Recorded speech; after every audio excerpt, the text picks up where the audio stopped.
త్వరలో మహాశివరాత్రి ఉంది కనుక ఈ పండగ అయిపోయినాక మళ్ళీ నిరాహార దీక్ష ఖచ్చితంగా కూర్చుంటాను.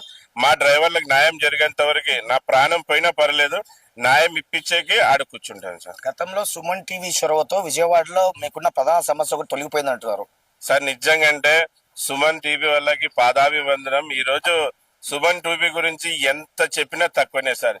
ఈ రోజు సమస్య ఆడ ఉంటే సుమన్ టీవీ ఆడ ఉంటది. ఈ రోజు మా లాంటి బడుగు బరిగిన వర్గాలకి చెందిన డ్రైవర్ యూనియన్ ఆఫీస్ కాడికి మీరు వచ్చారంటే మా సమస్య తెలుసుకొని వచ్చారు.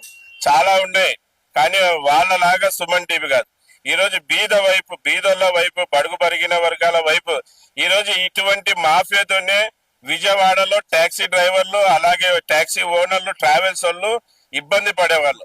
గతంలో ఒక 3 years ముందర అనుకుంటా సార్, సుమన్ టీవీ ఒక యాంకరు అక్కడ సమస్యల్ని, అక్కడ పడే సమస్యల్ని అధికారుల దృష్టికి తీసుకుపోయి ఇక్కడ ఈ విధంగా మాఫియా జరుగుతుందని చెప్పి ఒక 5-6 రోజులు దాని మీద ప్రోగ్రామ్ చేయడంతో, దాని గురించి టెలికాస్ట్ చేయడంతో విజయవాడలో ఉండే టాక్సీ డ్రైవర్లకి, గుంటూరులో ఉండే టాక్సీ డ్రైవర్లకి, అటు చుట్టుపక్కల ఉన్న టాక్సీ డ్రైవర్లకి అంత న్యాయం జరిగింది.